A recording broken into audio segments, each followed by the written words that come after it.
to the Teacher Gamer Podcast. I am your host, Zach Resnicek. Join us as we shine light on the passionate work and cutting-edge techniques of the most playful educators on the planet.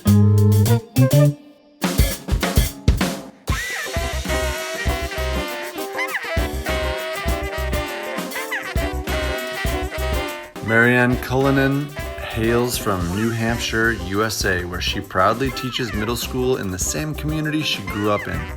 With an undergraduate degree in linguistics and cognitive sciences and a master's in teacher peer leadership, both from Brandeis University, she is finishing up her PhD in education at Lesley University in Boston.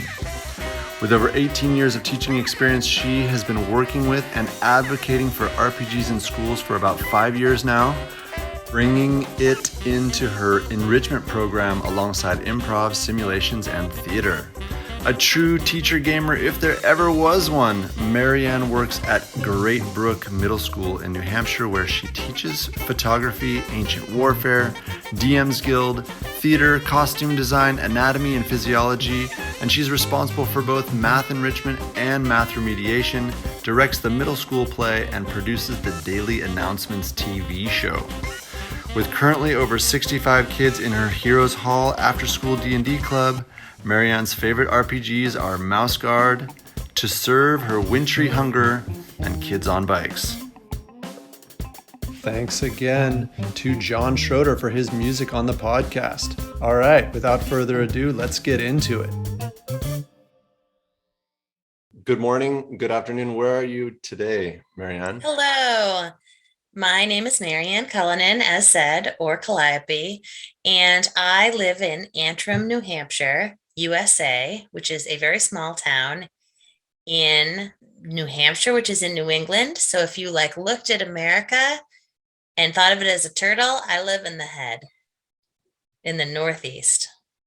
How far is that in the neck. From the White Mountains? A couple hours, not much.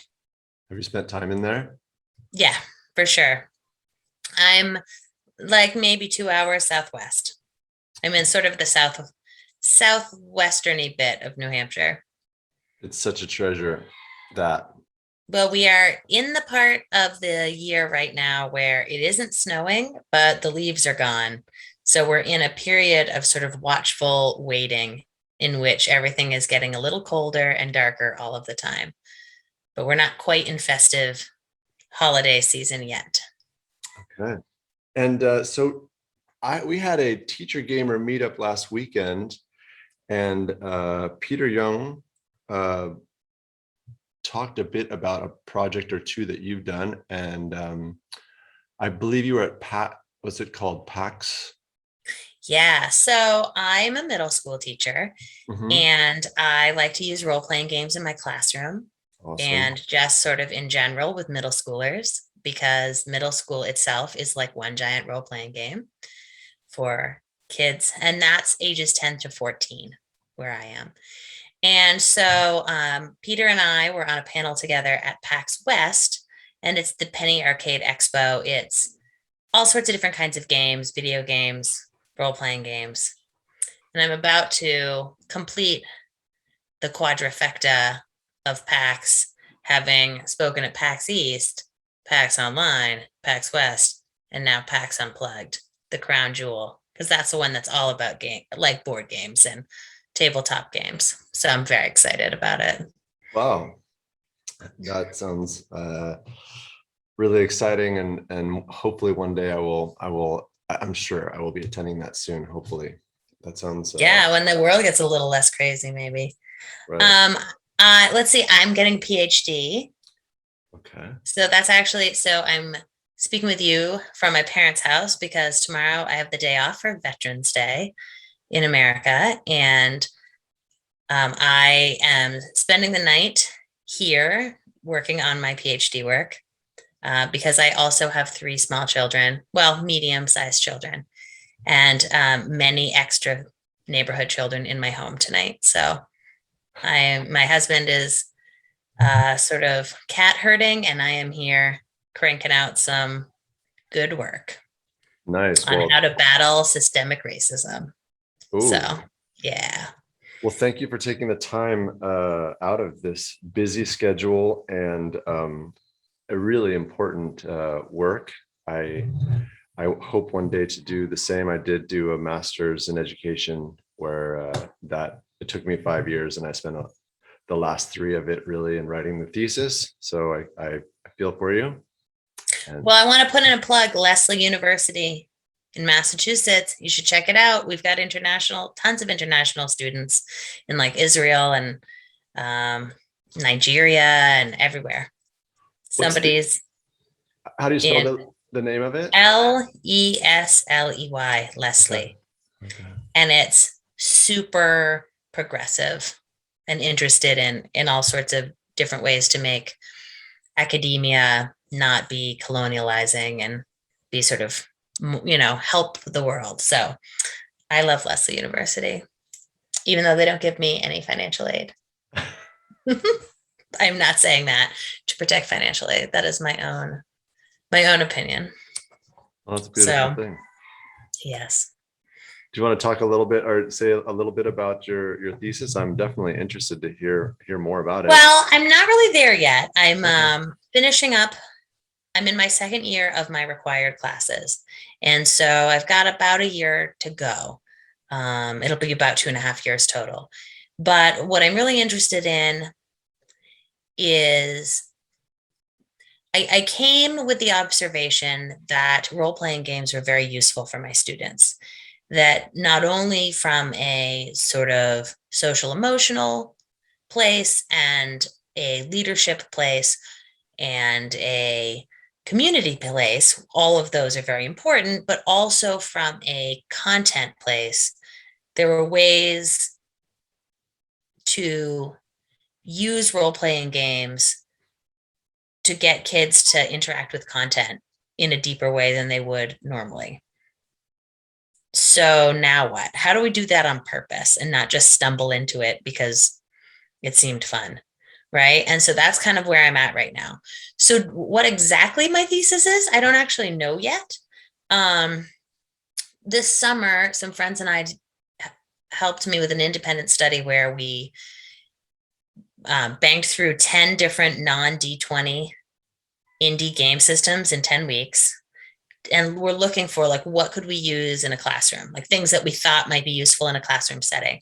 And one of the things we discovered was there were lots of things that were useful, potentially useful, but that we really lacked the vocabulary to even talk about them cross-platform.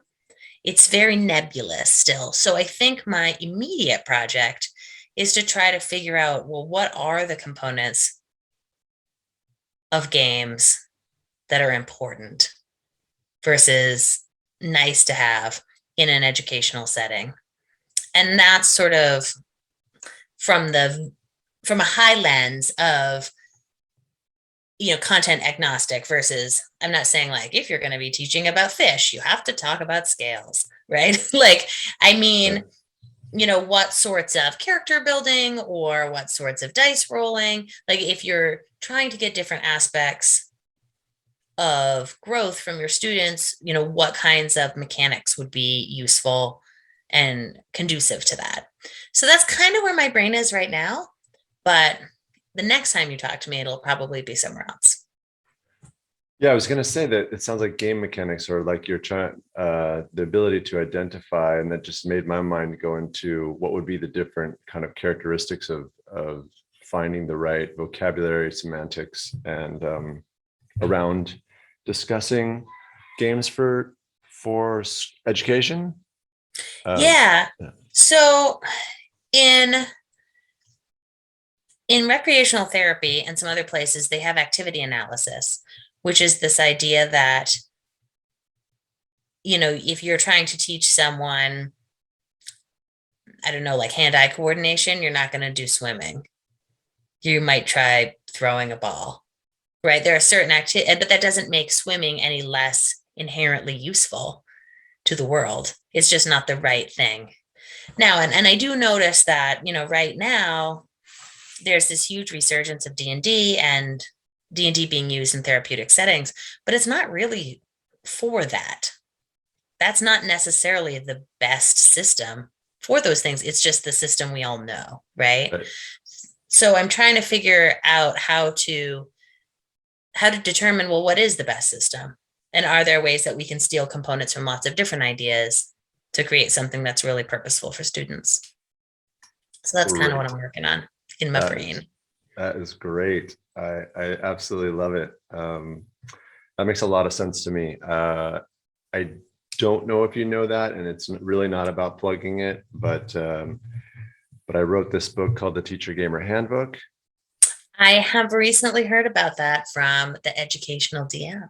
Cool. Well, yeah, I kind of back designed it because I didn't really necessarily know what I was doing exactly, but I Yeah. knew that when I was given an opportunity to teach kids role-playing games, and as you say, I kind of took the popular one. I took Dungeons and Dragons, and it was more than anything because I was given a population of students who the school was struggling with, and they said, can somebody do something with these kids? And I said, and yeah. And then I said, what do you want me to do? Because I was very open to kind of create or do whatever they actually thought would be good for them. And I have the mindfulness background and literary background and media studies background and kind of a polymath background. And they said, we don't care. And then it was really kind of an intuitive thing. And it kind of brought me back to my own childhood. Like, what was getting me through my own behavior problem ridden middle school? And it was the role-playing games, but of course they weren't in school. So I was like, yeah, what if I teach them Dungeons and Dragons? And they were like, we don't even care. Just do whatever you want. And actually, so then I just went for it. But what was cool was now as an educator to sort of go, okay, how could I do it in not the usual way, which is that everybody sets about to like get through character making as fast as possible. I did the opposite. I thought, like, I'm a teacher now, and they have to kind of do what I say, but I want to get them to co-create, and I really want to flip this whole thing. And so that's what created for me the 10-hour character build. And it was funny to do some podcasts with people, and where it seems like right now, they're trying to industry-wise figure out how to make characters the fastest that you can. It's like, as educators, that's not what we want at all. We're missing a huge opportunity. Right. Well, and it comes back to purpose, right? Yeah. And so I actually have an after-school D&D club, and the current count is 67. Woo. Yes. And so it is entirely run by students. Nice. I'm sort of like the grand overseer, but they're the ones who are actually connecting at tables with each other. And so in that case, like, I'm going to lose kids for 10 hours. No, that's not going to happen. In a classroom setting, though, that's awesome and way better. So with everything else, I always do think it comes back to, like, what is the purpose? What is the goal? Sure. Right. And so I'm cranking through character creation with them now. And then as some of my new kids get their feet underneath them and become more interested in character creation, I'm always like, yeah, go back and redo it. I don't care. Right. If you come in with a completely different character tomorrow, we'll just pretend that character has always been there. Right. This is so interesting. And you actually bring up a great point, which is, how do you, well, you said herding cats about your own kids and the neighborhood kids, but yeah, how do you herd all those cats? How do you get, 67 people in a room to be, and I think that's been a kind of a systemic question around role-playing games in schools, is how do you manage so many kids playing at the same time? One of the ideas is, and maybe you can talk to that, which is that you have kind of different, you have some veteran players and you have some newbies, but what happens if you get, 35 kids totally new, and you don't have an assistant teacher, you don't have a co-teacher, and you don't have any veteran players? Any thoughts? So I wouldn't run it that way from the beginning. Right. So the way that we do it, I'm an enrichment teacher and I have some flexibility in my schedule. So I have 12 student DMs. Anyone who wanted to could volunteer to be a DM. Not all of them had even played before. Who cares? We'll make it work. Okay. And so we meet twice a week. So we meet about 100 minutes a week to talk. It's leadership. It's first of all, it's just learning some of the basic mechanics, but I don't really care. Who cares? Who cares Right. if they know all the mechanics, right? It's more about leadership and about making the table fun and sort of imprinting the philosophy. And so, I mean, that's it, right? The ultimate goal is that everyone at the table is having fun.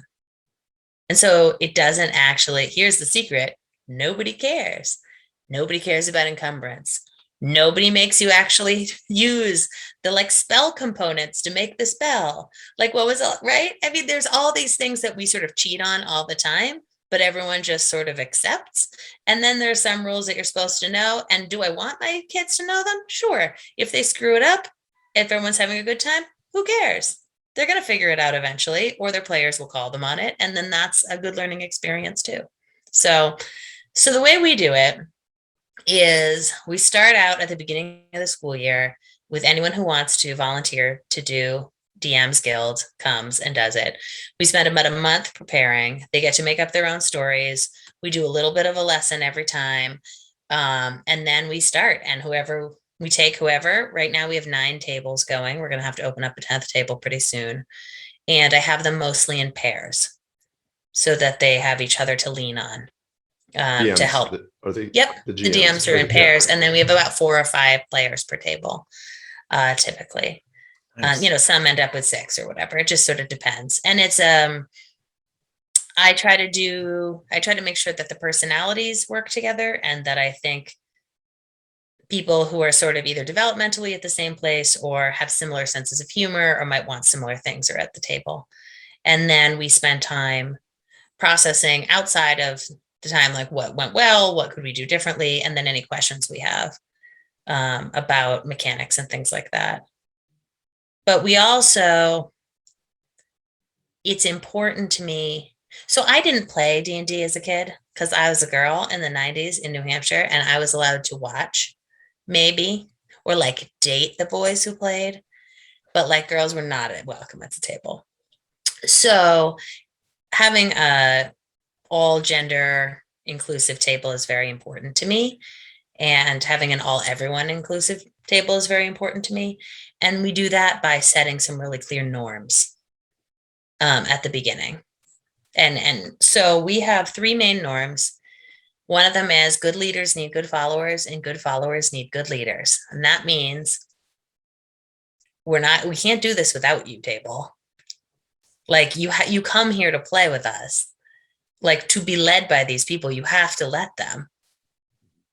Like you don't get 67 kids to play by yelling at them and telling them they have to play. Like they have to come and buy in, right? Sure. And in that same way, it's on the DMs to be ready, because the tables are the most naughty when the DMs aren't ready, because then they're just filling time, right? So like that's on them.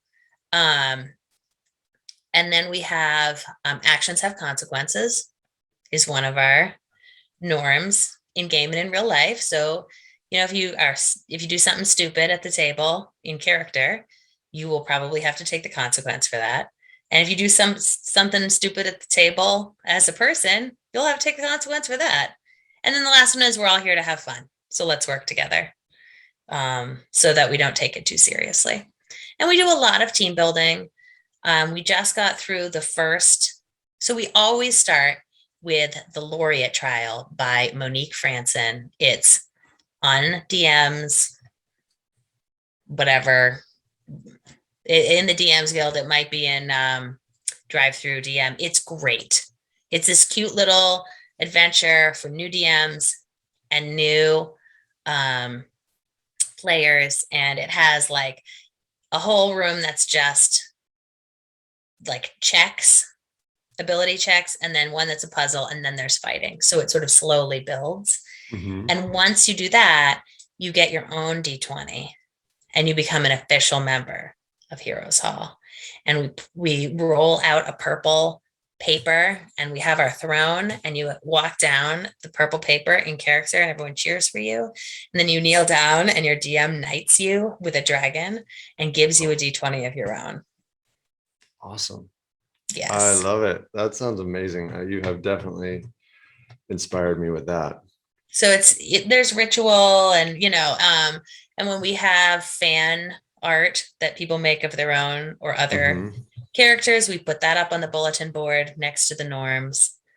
And at the end, we often share something really great that happened at your table or so. At the end of each session or at the end? Okay. At the end of each session, they often do it at the table, but then I'll say, hey, what's something great that happened at your table? Just as we come back together. How long is this session? We have from 2:30 to 4. Okay. So 90 minutes. And did they what's the feeling? I mean, how do you only do 90 minutes? That's my question. I think 90 minutes is okay for this age group. Yeah. Especially when they're running it themselves. Right. That's about, they need a break about halfway through to just go run around for a minute. Yeah, 45 minutes they need a break. Yeah, they go take a lap around the gym or something. And then you have to imagine with 67 kids, we're sort of spread out over the entire school. We can't all be in the cafeteria. I mean, we could, but then we'd have to whisper. So I sort of have like tables of kids stashed everywhere. So you're just walking through the school, kind of visiting? Yep. Nice. And I kind of imagine, at least my experience in kids DMing, there get to be some situations that happen that have the consequences you were talking about. Yeah. You have to share maybe one or two, one that kind of went pretty badly and how it ended, and then maybe even one that went pretty badly, but how it kind of found a silver lining or how you got through it. I'd love to hear any actual real stories. It'd be great. Sure. Well, I think the one that we're currently working on, like my most current conundrum that is not solved, is I have a table of 6th graders who are all 11, and they have 2 DMs. And the stronger DM, see, we have COVID here still. I don't know if you have COVID, but we do, was out for COVID testing. And so the less experienced DM was there, but also a couple people were missing from the table, and he got really thrown as to what to do because he couldn't figure out, like he didn't want to move the plot forward without everybody. Right. We got really stuck. And so I realized that was partially my fault, mostly my fault for not giving them the, like, what is your plan B? So we worked on that today. Like, what will you do if your partner's missing? Or your half your table's missing? And so we came up with these side quests about going to the store or whatever. But the big problem was this little boy was like, what do you do if your players won't listen to you? And which is fair. And they don't listen to him very well because he's figuring out how to be a leader. And he's using that support of the other DM and of me, and he's going to get there and he's going to be great. When he's in 8th grade, he's going to be a fabulous DM, but that's how you get there. And so this child who they are sort of goth and like have a lot of personal like gravitas and wear like extremely large boots, was like, well, when my players act stupid, I pull out the D4 and I say, shut up, or I'm gonna take away hit points for your sheer stupidity. And it's a table of 8th graders and they all find that hilarious, right? So, but this boy tried it on other 6th graders and then one cried. So, there are some things that just don't translate. He's like, I guess I'm not going to do that again. I'm like, yeah, probably not. So he's a work in progress, and they all are, but that's okay. That's why we do this. But I think the actions have consequences works out really well when you get kids who just want to murder everything. I don't know, around here, like in the States, we call them murder hobos. Yeah. And although I like murder jerks or murder tourists better, and they just want to go around and like murder tourism, everything, right? And so having action, that's where actions have consequences come from. And I ask my DMs to really hold them to the consequences of their actions. So that's caused a lot of grief short term and a lot of growth long term in players when they realize it's not as fun to burn down the orphanage when the police come and put you in jail for the rest of the session.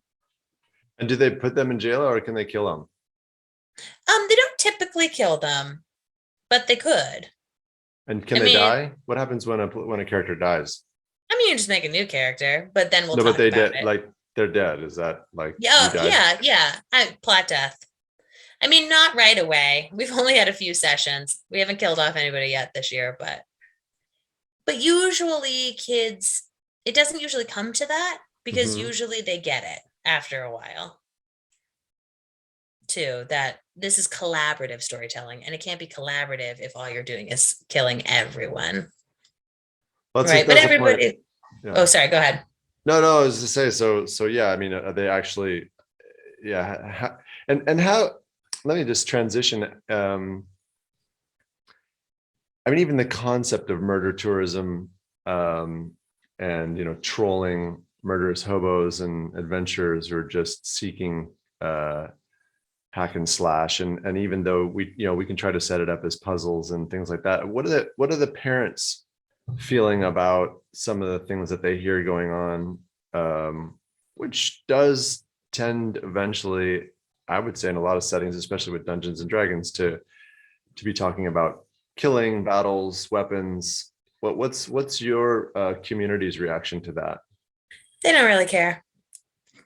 I mean, the thing that's so great is that, I mean, I'm sure they care, but what's great is every year I have more parents who are like, oh, I played D&D, or I wanted to play D&D, or I know what that is.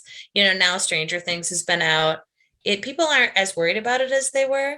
Yeah. And what they see is their kid really excited to come home and to tell this ridiculous story about, you know, the real housewives of Crab City. And like, you know,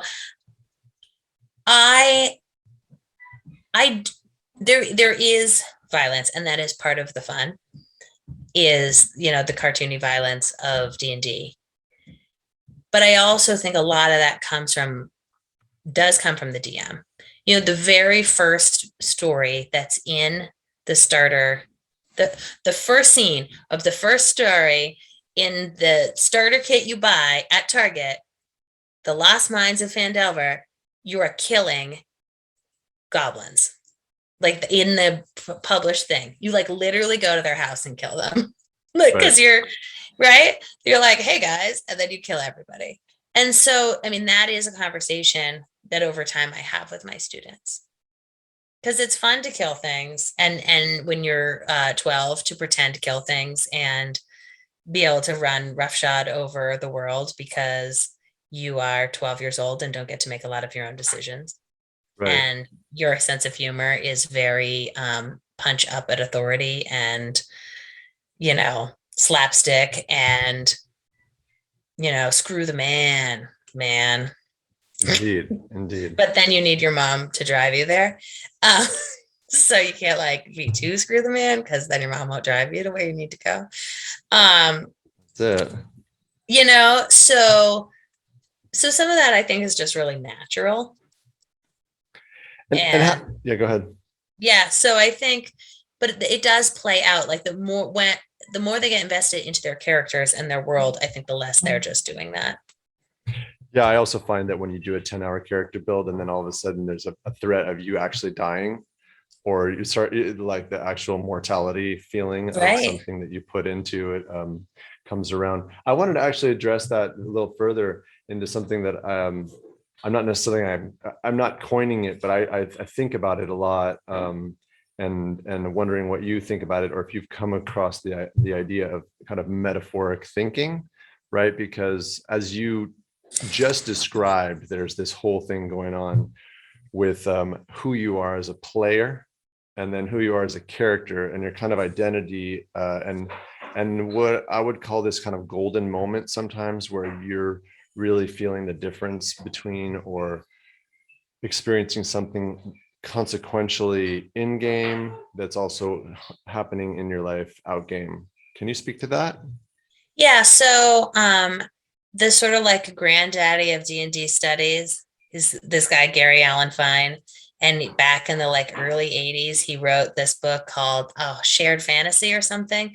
And it was like the first time he's like a social researcher, and he's done ones on like books on Little League and stuff, like all sorts of these little subcultures. And he probably coined, I think he's the one who coined this phrase, or at least popularized it in the research I'm looking at, which is called frame shifting. And it's this idea that you have several frames that you're thinking in at the same time. You're thinking in the frame as like your character, there's the frame of you yourself. There's often a frame too that's like the strategic player. The metagamer, right? kind of, you mean? Yeah. I Yeah, mean, there's okay. always a metagamer in there. Sure. And so shifting back and forth between those, I think that's a lot of what the D&D therapy people are trying to do. And I mean, obviously, Sure. I am not a D&D therapist, so I can't speak to this in any great detail, but it's that thing of like, when you have a success as a party, you can say, wow, you guys did it. You're so great. Oh my gosh, I can't believe it. What teamwork. You're amazing. And then when you have a failure, you can say something like, wow, your character must be really frustrated. Right. And so you're pulling them apart and then pushing them together at different times. So you can feel the successes that your character feels. But when it comes time to feel the disappointment, there is a separation. It isn't real, you know? Yeah. So, And go ahead. oh, sorry. No, please I keep think going. so. That's my understanding of where a lot of that like D&D therapy research is at right now, is sort of using those different frames purposefully to sort of help address things. And I think for my purposes in school, in class, it all has to come back to content.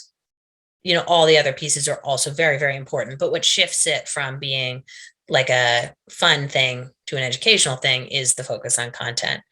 And so if I can get you to frame shift out of a like sort of passive student, like I have to learn this, to I want to learn this because I'm helping my character, and middle schoolers love to be helpful, or I'm being successful, or I'm winning. That's the sort of shift I need from them there. And then I think in Heroes Hall, the after school club, really what I'm trying to do is build shared experiences so that they can come together as groups, right? My ultimate goal is to put myself out of business, that when they leave, they go and do D&D on their own, right? That's the deal. Yeah, I don't, being an eighth grader in middle school playing D&D with your teacher is like not the pinnacle of your life. Like go out there and do your own stuff, Absolutely. Yeah. And yeah, so how do you train everybody up does everybody get a chance to be a DM, or it's more, as you say, kind of a leadership class that some people? And the other thing I wanted to ask about that is, can peers be DMs, or do you normally have like older kids being DMs of younger kids? It's definitely both. Okay. So I wouldn't put fifth and sixth graders in charge of eighth graders in general, just because that's too hard, and developmentally they're at different places. But I have some tables that are run by seventh and eighth graders that have all seventh and eighth graders, or sixth, seventh, and eighth graders in them. And then some of the younger kids run it for the other younger kids. And then I have a couple eighth graders who have much younger groups as well. I have one eighth grader who is an expert. He's just kind of chaotic. I just love him, but he's just kind of chaotic. And he does a really good job at just sort of like shepherding groups of young players who are often boys who really just want to hack and slash the entire world. And he does too. And everybody's happy. The whole table's happy. They're just going around, I don't know, causing chaos. And so at school, you said you run this at school. Is this, to be really clear, what's the difference between what you're doing and another after school program in quotes, or is this actually in the curriculum, and where does it sit? Does it sit in literacy? Does it sit in media? Does it sit in SEL, or does it sit in PBL? And for our listeners, that would be social emotional learning or project-based learning. Where does it sit in the curriculum for you? Yes, Yes all to of all those that, things. right? Okay. So How I'm do you really make it work? lucky. I'm really lucky. I'm the enrichment teacher and I have a lot of freedom in what I do. It came from Gifted and Talented when that was like a big thing in the early 90s here, which I find really gifted and talented programming very problematic for a lot of reasons. And I don't do it that way anymore. Anyone who wants to be part of it can be, because everyone has gifts and talents. Not everyone does not need to be reading Othello in 7th grade. So they can then read it again in 10th grade. True story. And so the actual club after school is Fridays after school, the Heroes Hall. The content-based stuff that I do is in my classroom in lieu of other curriculum. I mean, it's the same curriculum. I'm just delivering it through a role-playing game. Different content. And then DM's Guild is its own little workshop class that meets twice a week as an enrichment activity. So my whole program, I have about half the school. We have about 245 kids in our school. And I have about half of them who have self-selected into my program. And I pull them out a couple times a week and to do various classes with me. And so DM's Guild is one of those. It meets 100 minutes a week. And anyone who wants to can be in DM's Guild. I have a couple 5th graders in there who aren't really, well, 6th graders too, who aren't really ready to be DMs. So like one of them is interning with one of my 8th graders. Okay. Too, you know what I mean? There are, like, if you're really not ready, we'll help you be successful in a different way and we'll get you there. So that's a kind of mentorship program as well that you got going on. Great. So you've actually had, it sounds like, the latitude to well, I mean, the word enrichment says a lot to me, but it sounds like you're able to go and put different pieces together all around the curriculum that support it. And then can you talk a little bit how that supports the rest of the school's curriculum? Sure. So, I mean, I think there's two different things happening here. So the actual Heroes Hall program, I mean, I just told you there's 245 kids in our school, 67 of whom play D&D after school. That's like a lot of kids, right? And every one of those kids now has like a better connection to school and other kids of other ages and is more friendly in the hallway and happier to be there and shows up on Fridays and blah, blah, blah, right? And is learning all of the things we know role-playing games do. And so that's sort of an indirect effect. And I have 12 kids who are now sort of leaders in the school in a way they never were before. And that's another sort of indirect effect. When I am doing curriculum-based role-playing games, like last year I taught exclusively science. And so I had a little role-playing game that was very heavily inspired by the RPG Mouse Guard. And it was called the Explore Core. And it was a biology and sort of like kingdoms of life and genetics and all that was the curriculum for 8th graders. And so we made a little mouse and the little mouse was like exploring the world and different things would happen. And so you were helping your mouse like become a full member of the Explore Corps and right. And so I think that set of structures allows for a kind of engagement for kids who are not necessarily as interested in the curriculum itself. Right. So I feel like the big thing that my programs do is they help middle schoolers feel engaged and connected. And that is absolutely something that must occur for anything else to occur for middle schoolers. Like if they don't feel engaged, connected, and valued and important, like they might as well just stay home because that's how much they learn. So. And that leads me to a quick question about gamification. What you described, I'm trying to understand is using mouse guard and using a character there. Would you say you're gamifying, or would you say you're creating a role-playing game, and that is other limit? Yeah, just if you could speak about gamification, because I struggle with Well, it. so that's another good question. And this winter, my qualitative research class study is going to be finding a ton of people who consider themselves gamified teachers and figuring out what that actually means. Because that word gets thrown around a lot. Right. And this is not like leaderboards in the back of the classroom with who has the most points and guilds. This isn't using Class Dojo to like punish kids with a sticker chart that's digital with like a cute little guy, right? The meritocracy. Yeah, like this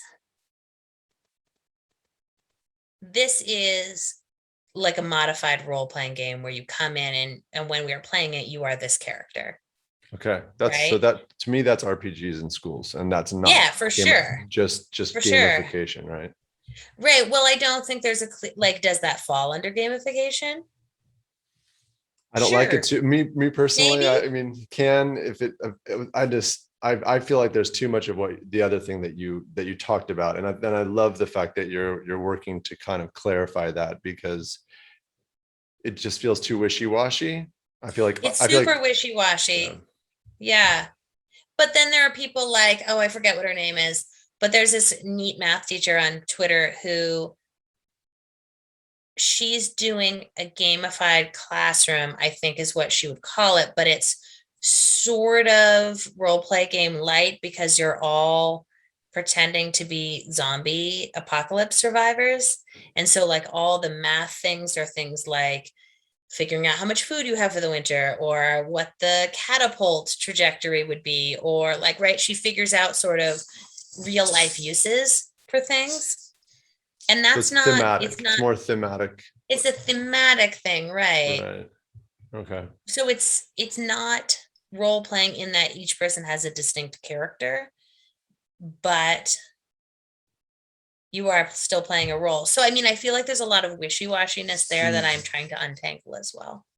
I'm really liking this conversation, and I want to ask in advance, because I think we're gonna stop in about 5 or 10 minutes, but would you be interested in continuing to talk on these lines? Because I'm really fascinated with the things you're oh my gosh, I would love that. I really so love to co-think with other people, and I feel like probably my husband's really bored of hearing me talk about it. So my poor patient husband. How old are your kids? So I have a 12-and-a-half-year-old, a 10-year-old, and a 7-and-a-half-year-old. Okay. So, wow. Yeah. And yeah, go ahead.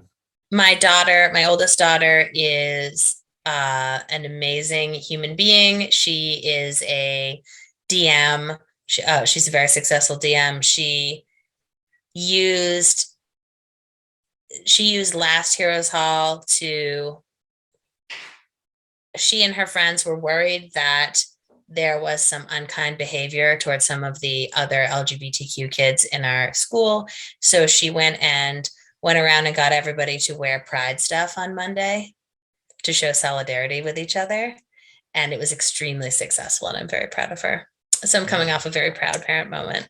But I love role-playing games can be a very safe space for kids who are figuring out all sorts of different kinds of things about gender and sexuality and who they are in the world. So it's exciting. And then my son is a 5th grader, and he's a Spitfire, and he has bright red hair down to his shoulders, and he's playing D&D. And he is in the group of chaotic murder tourists, and he's having a great time being in middle school. And my little daughter is a Spitfire, watch out world. And she is deaf in one ear, and she is extremely loud and extremely forceful and extremely imaginative. So once we can actually get her to agree to following any of the rules, I think she'll be a better player. But right now she just does what she wants. I highly recommend No Thank You Evil as a wonderful starter role-playing game that I can play with all three of my children and my husband. We all play together when we're on vacation or something. And the little one will sometimes follow the rules if it's convenient for her. Actually, I want to ask you about that and so many more things. So I'm glad that we're gonna do this again, because I would definitely like to go deeper with you about it. Evil characters, do you allow them to make them? The rule, yes and no. The rule is your character has to want to be there. Okay. Right?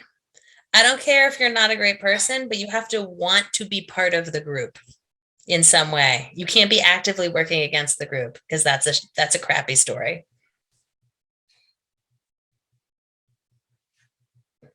Interesting. And what is evil? That's a whole other. What does that mean, evil? I have a real problem with evil alignment. I think it's selfish, like sort of more self-centered towards more group center. I mean, who among us decides what is evil, Zach?